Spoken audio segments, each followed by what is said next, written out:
Hey, really glad to see you. And I was speaking with the client, and she was having an engagement with one of her family members, and it left her with a really heavy feeling of shame, of being wrong, of being bad, feeling guilty for having brought up a subject that created some discomfort within her family member.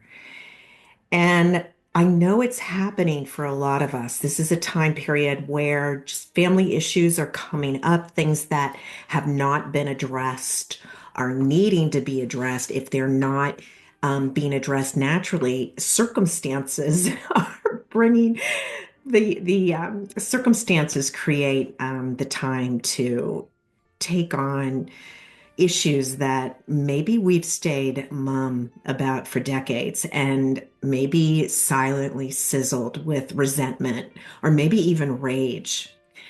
So it almost seems like we're not able to stay undercover with these things anymore. They're just surfacing, as it did with my client. And I just asked her, did you send the energy that was not yours back to your family member after the conversation was over?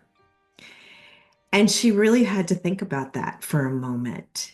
And so we did that exercise together, and the relief was tangible. Within moments of doing that, she felt the guilt and the shame lift. And many of us are what is called sensitives. We came here with an ability to intuit the energy, the frequency, the mood of others. And for some of us, it's how we actually survived growing up as children. That's what kept us safe. We left situations that were very uncomfortable and sometimes even dangerous to our being because we used this extra sense that we had. And somehow that was shoveled under the carpet or belittled, or we were trained into believing that we were wrong, that our feelings were wrong, that our sensing was wrong, and we tucked it away. And we started to become copycats. We started to follow others, and we started to take in the indoctrination that we were being spoon fed, that we should be polite, that we should be seen and not heard, that we should take care of another's feelings so that we could then be safe.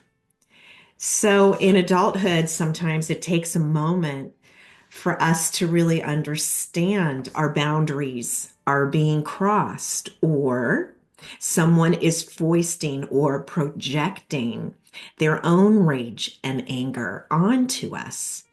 And it's almost like we have to tease it out.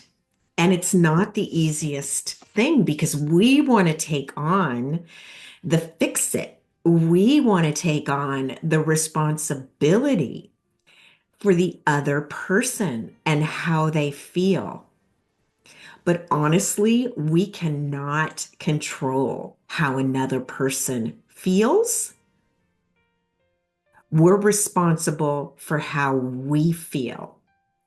And it's going inside for that moment to really take an inventory of how we do feel and then respond from that balanced and grounded place. And yes, when we go to the grocery store, when we run to Target, when we get out of the monthly shop at Costco, we pick up energies that may not serve us.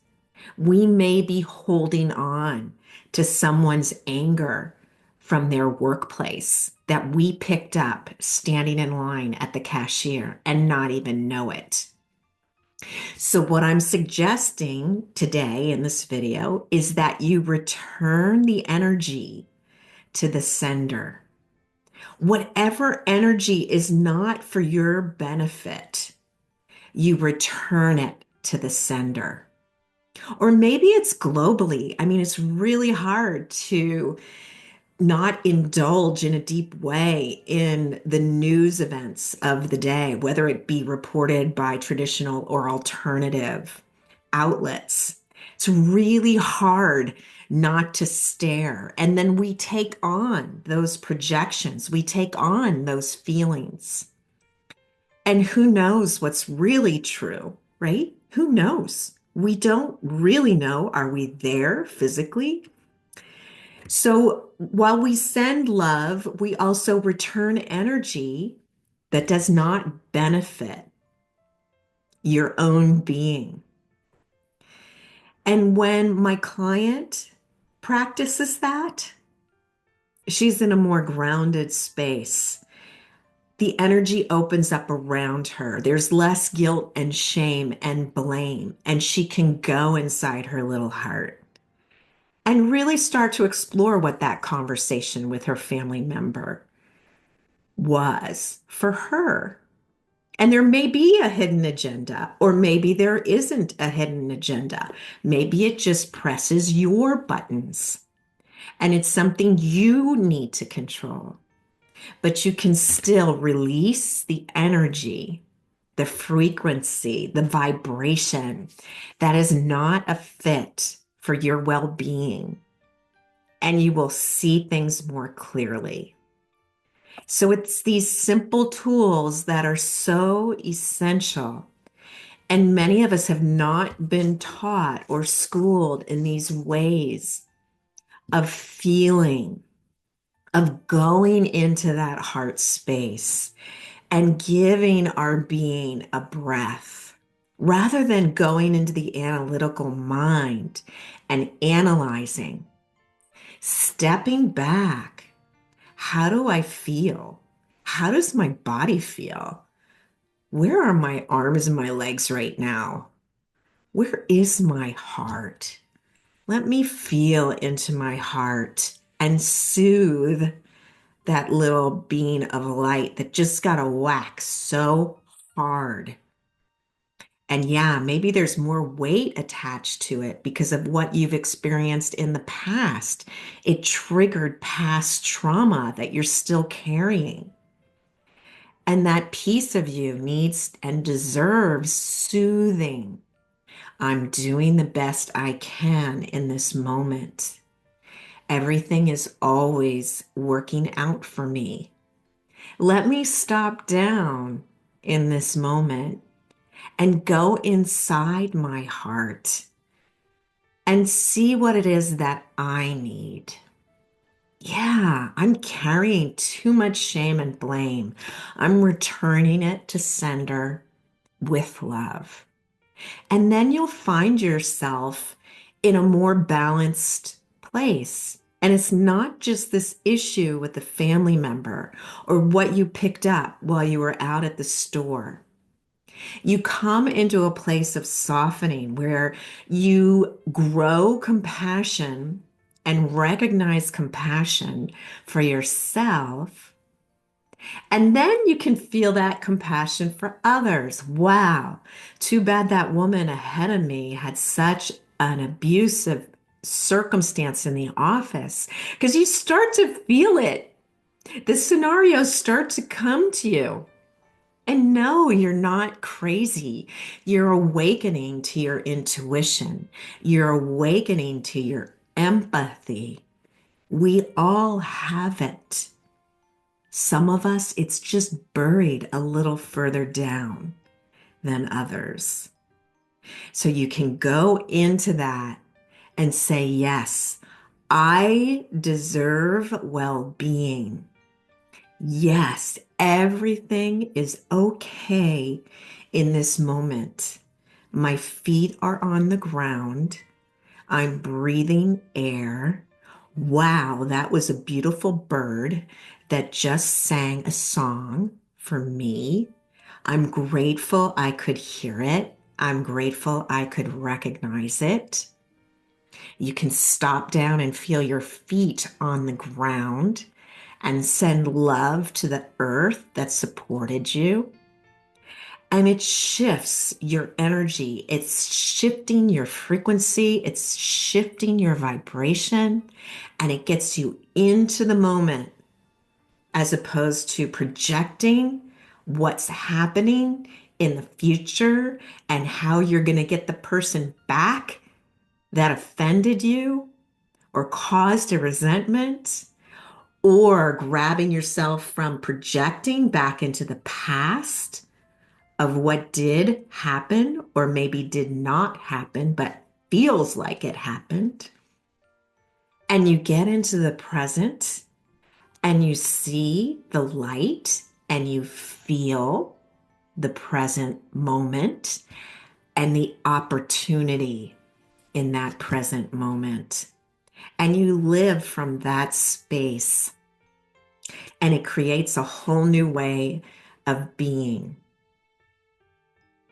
So, with ease and grace, you may want to practice.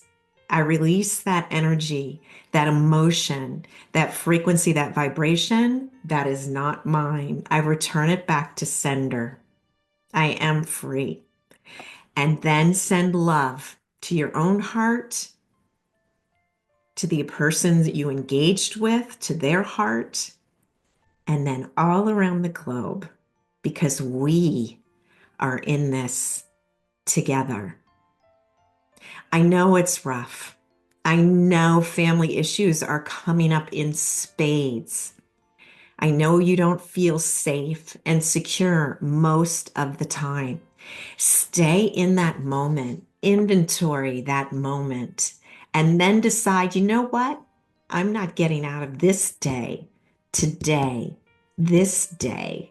I'm not going to go further than that, regardless what I think is on the back burner for tomorrow or 6 months from now or a year from now. I'm going to stay in the magical moment of today. And I'm going to return the energy that is not mine to sender. I'm free. And watch how your life changes. I want to know. Put it down in the comments below if you feel moved to. Thanks for tuning in. There's plenty at susangold.us. I welcome you to visit anytime, make a schedule an appointment for a grounding activation. Really crucial right now because so many of us are spinning right off the planet. We're not even grounded on the earth, and it's essential to go forward. So check that out if that feels good. And thanks again for tuning in. I'll see you next time, and return the energy to sender. Take good care.